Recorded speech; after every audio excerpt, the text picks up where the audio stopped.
Bonjour toute équipe, je viens de la part de mon Seigneur et Sauveur Jésus-Christ. Je viens encore vraiment vous exhorter à rester concentrés, à plaire au Seigneur, à lire sa parole et à l'accorder du temps dans vos vies, chers frères et sœurs. La mort peut frapper à tout moment, chers frères et sœurs. Battez-vous pour vos rêves. Ne soyez pas dans un style moutonnier pour suivre n'importe qui. Suivez que le Seigneur Jésus-Christ. Ses commandements et ses préceptes amènent vers la lumière, chers frères et sœurs. Ne soyez esclaves de personne, idolâtrez personne, idolâtrez que la parole. Instruisez-vous tous les jours, chaque 24 heures que Dieu vous donne. Il faut que vous alliez dans la connaissance et mettez dans votre esprit et dans votre âme avoir toute haine pour la paresse. Détestez la paresse, aimez le travail, allez de l'avant. Ne vous arrêtez pas en bas des rues pour parler des gens, car parler des gens en train d'anéantir toutes les forces que Dieu a mis en vous. Essayez d'édifier le royaume de Dieu. Proclamez Jésus-Christ. Acceptez-le comme Seigneur et Sauveur. Il va mettre la lumière dans vos vies. Peu importe dans quelle ville où vous êtes, peu importe dans quel endroit où vous êtes, prônez votre Seigneur, prônez Jésus-Christ, car il n'a pas donné sa vie en vain pour nous, pour rien. Donc tout ce que je peux vous dire, chers frères et sœurs, battez-vous pour l'œuvre du Seigneur, battez-vous pour vos rêves, car Dieu a mis en nous une grande destinée. Et si vous faites confiance à votre Seigneur, je vous promets, chers frères et sœurs, vous ne serez jamais déçus. N'ayez pas peur des sorciers, des sorcières, ni des démons et du diable, car Jésus-Christ, c'est leur supérieur. Jésus-Christ, c'est leur maître. Confiez-vous à Jésus-Christ. Comme le Seigneur a dit, si le chaud n'a pas marché, pourquoi pas essayer avec le froid? Un être humain qui a un peu de discernement, d'abord, doit forcément faire un diagnostic de sa vie intérieure. Si hier le diable ne t'a rien donné, pourquoi pas essayer avec Jésus-Christ, chers frères et sœurs? Mais tout ce que j'ai compris, c'est qu'en s'approchant du Seigneur, le Seigneur vous donne des grandes choses, des choses incommensurables. En très peu de temps que je me suis approché du Seigneur, ce qui m'a donné dans ma vie, en toute une vie, le Dieu n'a même pas donné le tiers de ça. Donc je continue ici un peu à chercher ce qui nuit et jour. Le Seigneur nous aime. Dieu a fait en nous des projets de paix et de bonheur.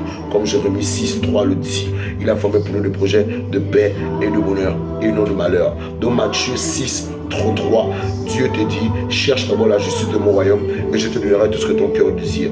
La justice du royaume de Dieu, c'est la paix, l'amour, la charité, la droiture.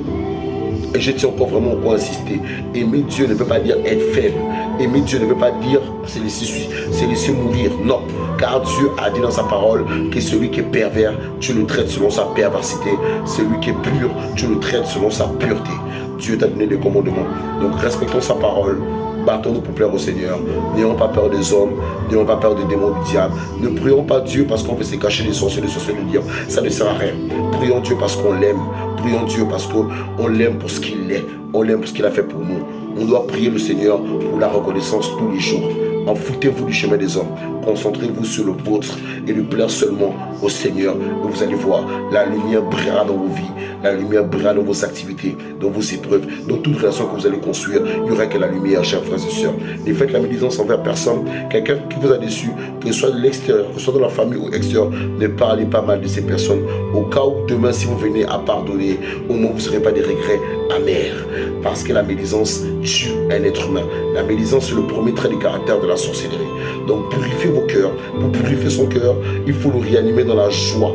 Et un cœur qui est dans la joie, il y en a point de colère, point de fraude, point d'iniquité. Et haïssez le péché. Ne soyez pas dans l'iniquité, car l'iniquité, c'est l'idolâtrie du péché. À ce moment, on devient en guerre avec Dieu. Battez-vous tous les jours, faites la place à ceux qui vous aiment et débarrassez-vous de toutes les personnes qui ne vous donnent pas l'heure. C'est ce que je peux vous dire. Quelqu'un qui n'était pas avec vous quand vous souffrez, je vous en supplie, quand vous serez dans la lumière, ne calculez pas ces gens-là. Et attachez-vous à votre famille, car que Dieu vous donne une famille, c'est important. C'est une force de frappe nucléaire face à ce monde impitoyable, sorcellaire et satanique. Avec le Seigneur dans vos cordes, et Jésus-Christ va vous donner tout ce que votre cœur désire. Et pour ça, écoutez ses louanges, méditez sa parole et débarrassez-vous de ces brigands. Toute personne qui haït le Seigneur, qui sert le diable, qui s'accapare des marabouts, fouillez ces gens comme la peste. C'est tout ce que je peux vous dire. Que la paix de mon Seigneur soit avec vous et vos familles, qui vous accompagne dans vos activités, dans vos épreuves, dans vos combats. Car le monde n'est pas facile, mais Jésus-Christ a dit, le monde te fera la guerre, mais il te vaincra point, parce que je suis avec toi. Gloire au Père, gloire au Fils, gloire au Saint-Esprit de Dieu, à jamais, pour les siècles et siècles. Amen.